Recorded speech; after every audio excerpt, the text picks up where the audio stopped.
Shalom, shalom, que Dieu vous bénisse abondamment, c'est votre bien-aimé, le pasteur Rodolphe Buffon. Je rends grâce à Dieu pour l'opportunité de m'adresser à vous. Et aussi, je bénis le Seigneur d'avoir choisi de renouveler encore son souffle de vie en chacun de nous. Être en vie n'est pas un mérite, être en vie est une grâce, c'est l'expression de l'amour de Dieu. Avant d'aller loin, pour ceux qui sont nouveaux, que Dieu vous bénisse. Je crois qu'à la fin, vous en sortirez bénis, richement bénis. Pour les anciens, merci de nous suivre, merci de toujours nous encourager. Que le Seigneur vous bénisse énormément. J'aimerais rapidement aborder cette déclaration de Jésus sur la croix.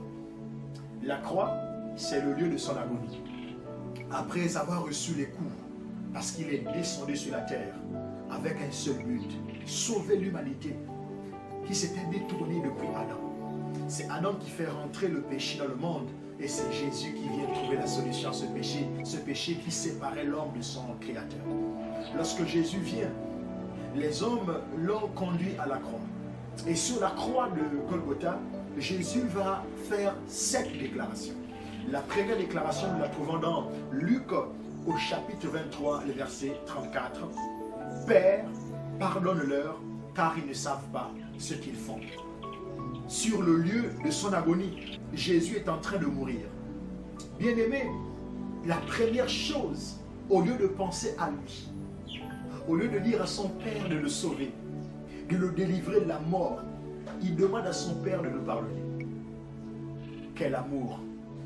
La question que je me pose ce matin, lorsque les hommes nous font souffrir, sommes-nous capables de demander à Dieu de leur pardonner? Sommes-nous capables de suppléer la clémence de Dieu pour eux? Jésus l'a fait. Alors que nous étions en train de le frapper, de le tabasser, Jésus a dit, Père, pardonne-leur, car ils ne savent pas ce qu'ils font. Toi qui es l'objet de grandes persécutions, de grandes attaques, ils ne savent pas ce qu'ils font. Ils sont aveuglés par leur haine, ils sont aveuglés par le manque d'amour envers toi, ils sont aveuglés par le prince de ce monde.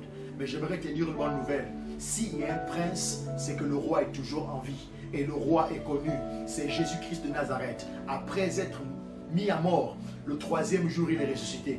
Il vit jusqu'aujourd'hui. Donc devenons à l'image de Jésus. Peu importe l'adversité, peu importe les moments difficiles, peu importe les coups des hommes, trouvons dans la présence de Dieu, trouvons dans l'amour de Jésus, trouvons le sacrifice de Jésus à la croix, la force de toujours parler. Deuxième point, concernant les déclarations de Jésus à la croix, nous trouvons ça dans Luc 23, mais le verset 43. Jésus déclare, « Je te le dis en vérité, aujourd'hui, tu seras avec moi dans le paradis. » Waouh, waouh, waouh. Jésus est en train de mourir, mais il trouve dans sa souffrance, la force de faire une promesse à quelqu'un qui souffre.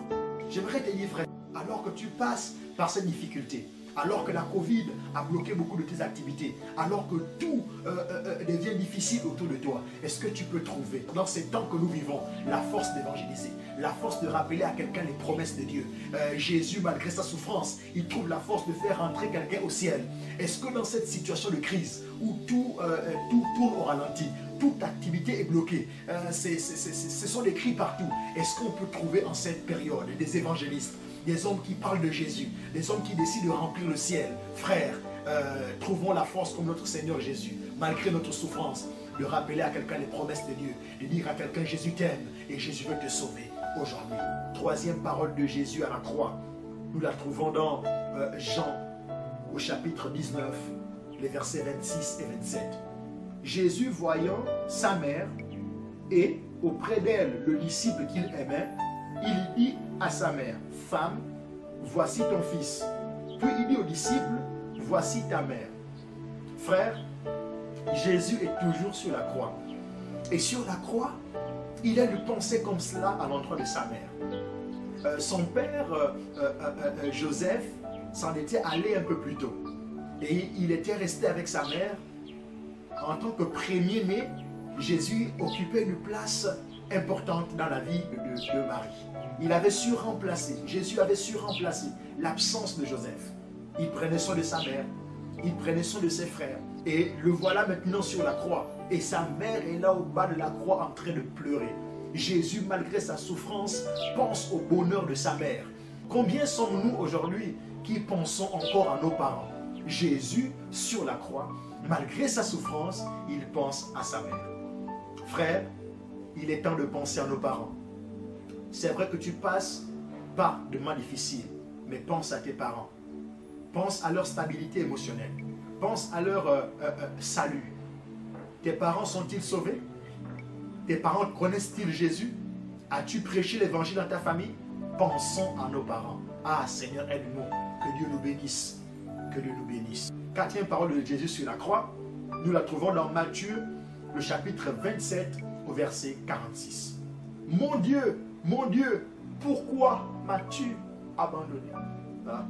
Bien-aimé, la seule fois où Jésus a connu l'abandon de son Père, ce fut à la croix de Golgotha.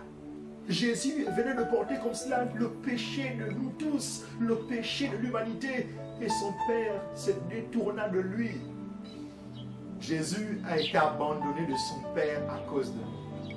Bien-aimé, j'aimerais te dire, lorsque tu tombes dans le péché, lorsque tu entretiens ce petit ami, lorsque tu entretiens cette petite amie, lorsque tu plonges dans la corruption, lorsque tu deviens rebelle, lorsque tu deviens infidèle, lorsque tu pêches, lorsque tu grandis dans le péché, lorsque tu te vautres dans la pornographie, tu te vautres dans la masturbation, tu fais souffrir Jésus.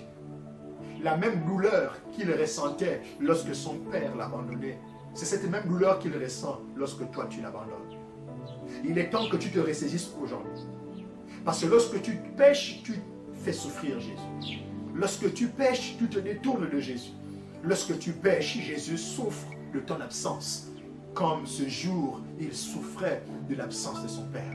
Combien sommes-nous aujourd'hui qui abandonnons Jésus? Jésus qui a tout perdu, même la présence de son Père pendant un temps. Le temps qu'il portait le péché, son Père s'était détourné de lui. Par amour, il est resté dans cette position pour nous. Frère, il est temps que tu te ressaisisses. Je prie que Dieu te fasse grâce. Je prie que Dieu te délivre de ce péché. Je prie que Dieu te délivre de cette situation. Je prie que Dieu ramène ton cœur. Que la force qui te manque, au nom de Jésus, reçois-la par la foi. Par la force qui te manque de renoncer à ce péché, que Dieu te la donne au nom de Jésus maintenant. Reçois cette force. Sois délivré de ce péché. Sois délivré de cette faiblesse. Au nom de Jésus-Christ. Oui, reprends la marche avec Dieu. Mon Dieu, pourquoi m'abandonnes-tu? Aujourd'hui, Jésus dira, ma fille, mon fils, pourquoi m'abandonnes-tu? N'abandonne pas Jésus. Reviens à Jésus aujourd'hui. Que Dieu te bénisse. Cinquième parole de Jésus à la croix. Nous la trouvons dans Jean, le chapitre 19, le verset 28. Jésus dit, j'ai soif. Ah. Jésus dit, j'ai soif. Mais nous remarquons que cette soif n'a pas été étanchée.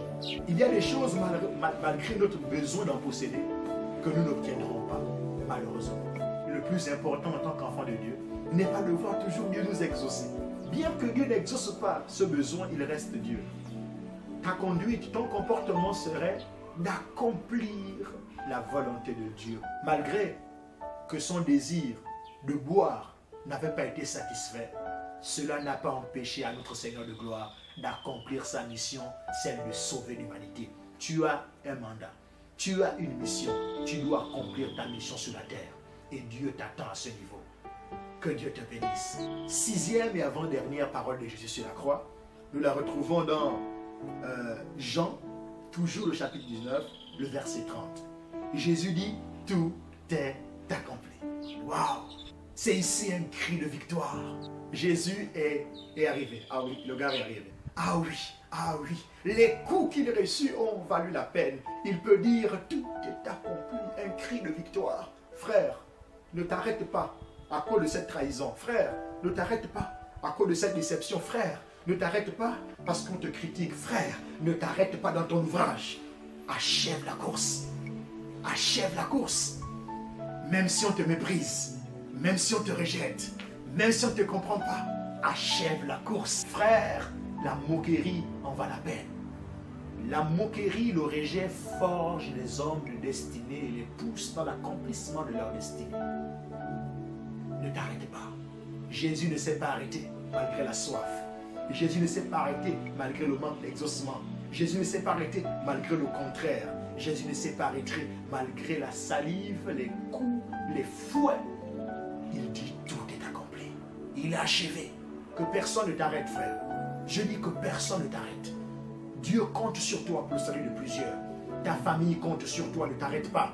Oh non, ne t'arrête pas, malgré ce patron qui te rend la vie difficile, ne t'arrête pas. Oh, malgré la Covid, ne t'arrête pas. Ta vie n'est pas une erreur, ne t'arrête pas. Ne cède pas à la pression sociale, ne cède pas à la pression ecclésiastique, ne cède pas à la pression familiale, ne cède pas à la pression démoniaque. Ne t'arrête pas, bien-aimé, ne t'arrête pas. J'aimerais te dire, ne t'arrête pas. Alors nous allons terminer avec la septième parole, septième déclaration de Jésus sur la croix. Nous trouvons cette dernière déclaration dans le livre de Luc. Luc 23 au verset 46. Père, je remets mon esprit entre tes mains. La dernière déclaration de Jésus s'adresse à son Père. J'aimerais vous faire remarquer quelque chose. Lorsque Jésus monte sur la croix, la première parole qu'il adresse, c'est à son Père. La dernière parole aussi, c'est à son Père. Comme Jésus, mettons Dieu à sa place. Que Dieu soit en alpha, qu'il soit aussi en oméga. Commence avec Dieu et tu pourras terminer avec lui. Intègre Dieu au départ et intègre aussi à l'arrivée. Il est temps qu'on puisse intégrer Dieu. Il est temps qu'on puisse intégrer Dieu dans notre quotidien. Il est temps qu'on puisse intégrer Dieu. Cette année, alors qu'en janvier, plusieurs d'entre nous avons crié bonne année, on n'imaginait pas comment cette année devait être. Je me souviens qu'en septembre dernier, j'ai entendu audiblement Dieu me dire 2020, tu ne me feras pas pleurer. Alors qu'il était entre 4 et 5 heures. Et nous sommes rentrés dans un programme de prière disant à Dieu, 2020 ne nous fera pas pleurer. Et je veux dire encore à quelqu'un, 2020, tu ne me feras pas pleurer. Tu dois le déclarer tous les jours. 2020, tu ne voleras pas mon parent. Il y a trop de décès. 2020, tu ne me voleras pas mon père. 2020, tu ne me voleras pas ma mère. 2020, tu ne me voleras pas mes opportunités de réussite. Tu ne me voleras pas mes enfants. 2020, je refuse que tu m'appauvrisses. À tous ceux qui ont perdu des parents proches, je prie que Dieu console vos cœurs. Frère, aujourd'hui, je comprends mieux ce terme. 2020, tu ne me feras pas pleurer. C'est quelque chose que nous devons déclarer. Tous les jours, 2020, tu ne me voleras pas ma paix. 2020, tu ne me voleras pas ma relation avec Dieu. 2020, tu ne vas pas enterrer ma foi. Je parle à tous ces héros de Dieu qui sont en train de tomber au combat. Relevez-vous, frères. Toi qui vas écouter ce message, relève-toi. 2020, tu ne vas pas me voler ma relation avec Dieu. 2020, je te parle au nom de Jésus-Christ. Tu ne me voleras pas, frère. Déclarez ces paroles le matin très tôt. Déclarez ces paroles avant de dormir. Déclarez ces paroles tout au long de la journée. 2020, tu ne me voleras pas ma relation avec Dieu. Tu ne me voleras pas mon mariage. Tu ne me voleras pas mes études. Tu ne me voleras pas ma paix.